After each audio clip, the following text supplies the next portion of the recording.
നമസ്കാരം. ഞാനിപ്പോൾ നിൽക്കുന്നത് കാന്തല്ലൂർ പഞ്ചായത്ത് ഓഫീസിന് മുന്നിലാണ്. പുതുതായി തിരഞ്ഞെടുക്കപ്പെട്ട മെമ്പർമാരുടെ സത്യപ്രതിജ്ഞ ഇന്ന് നടക്കുകയാണ്. നമുക്ക് ദൃശ്യങ്ങൾ കാണാം.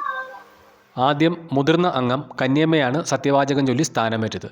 ഇവർ 5-ാം വാർഡിൽ നിന്നാണ് തിരഞ്ഞെടുക്കപ്പെട്ടിട്ടുള്ളത്. Returning officer Sudheer K B കന്യമ്മയ്ക്ക് സത്യവാചകം ചൊല്ലിക്കൊടുത്തു. പിന്നീട് യഥാക്രമം 1 മുതൽ 14 വരെയുള്ള വാർഡുകളിൽ നിന്നും വിജയിച്ചവർക്ക് കന്യമ്മ സത്യവാചകം ചൊല്ലിക്കൊടുത്തു. உறுப்பினராக தேர்ந்தெடுக்கப்பட்ட சிவன்ராஜனும் நான் இந்திய அரசியலமைப்பின் மீதும் உண்மையான நம்பிக்கையும் விசுவாசத்தையும் கடைபிடிப்பேன் என்றும் இந்தியாவின் அரசியல் இறையாண்மை மற்றும் ஒருமைப்பாட்டை நிலைநிறுத்துவேன் என்றும் எனது அதிகாரப்பூர்வ உத்தரவாதமிக்க கடமைகளை உண்மையாகவும் என்னால் முடிந்தவரை பயம் தயவு அல்லது தீமை இல்லாமல் செய்வேன் என்றும் இதன் மூலம் திடநாமத்தில் உறுதியளிக்கிறேன். കാന്തല്ലൂർ ഗ്രാമപഞ്ചായത്തിലെ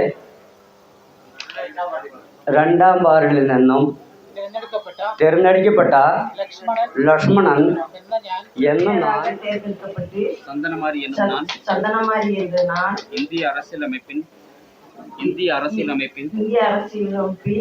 உண்மையான ചെയ്യപ്പെട്ട സത്യ എന്ന ഞാൻ ന്യായമനുസരണം നടപ്പാക്കിയ ഇന്ത്യൻ ഭരണഘടനയോട് യഥാർത്ഥമായ വിശ്വാസവും കൂറും പുലർത്തുന്നു. காந்தலூர் கிராம பஞ்சாயத்தின் உறுப்பினராக தேர்ந்தெடுக்கப்பட்ட பாலமுருகன் எனும் நான் இந்திய அரசியலமைப்பின் மீது உண்மையான நம்பிக்கையும் விசுவாசத்தையும் கடைபிடிப்பேன். ரேணுகா எனும் நான் இந்திய அரசியலமைப்பின் மீது உண்மையான நம்பிக்கையும் விசுவாசத்தையும் கடைபிடிப்பேன் என்று இந்தியாவின் இறையாண்மை மற்றும் ஒருமைப்பாட்டை நிலைநிறுத்துவேன் என்றும் எனது அதிகாரப்பூர்வ உத்தரவாதம் உண்மையாகவும் நம்பிக்கையாகவும் விசுவாசத்தையும் கடைபிடிப்பேன் என்றும் இந்தியாவின் இறையாண்மை மற்றும் ஒருமைப்பாட்டை நிலைநிறுத்துவேன் என்றும் எனது அதிகாரப்பூர்வ உத்தியோகம். ஆர் கார்த்தி எனும் நான் இந்தியன் அரசியல் அமைப்பு மீது உண்மையான நம்பிக்கையும் விசுவாசத்தையும் கடைபிடிப்பேன் என்று இந்தியா இறையாண்மை மற்றும் ஒருமைப்பாட்டையும் நிலைநிறுத்துவேன். തിരഞ്ഞെടുക്കപ്പെട്ട ഷൈനു എബ്രഹാം എന്ന ഞാൻ നിയമാനുസരണം നടപ്പാക്കിയ ഇന്ത്യ ഭരണഘടനയോട് യഥാർത്ഥമായും വിശ്വാസവും കൂറും പുലർത്തുമെന്നും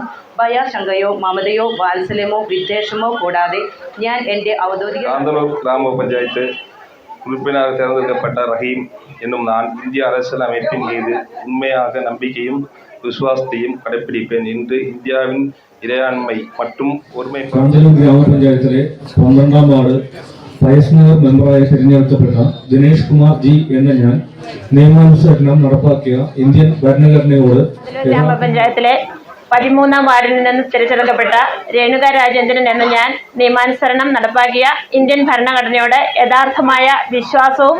ഗ്രാമപഞ്ചായത്തിലെ 14-ാം വാർഡ് പൊങ്കപ്പള്ളിയിൽ തിരഞ്ഞെടുക്കപ്പെട്ട അമ്പിളി പ്രവീൺ എന്ന ഞാൻ നിയമാനുസരണം നടപ്പാക്കിയ ഇന്ത്യൻ ഭരണഘടനയോട് യഥാർത്ഥമായ വിശ്വാസവും കൂറും പുലർത്തുമെന്നും ഭയാശങ്കയോ. പഞ്ചായത്ത് സെക്രട്ടറി വിമൽ വിൽസൺ അംഗങ്ങൾക്ക് സ്വാഗതം ആശംസിച്ചു.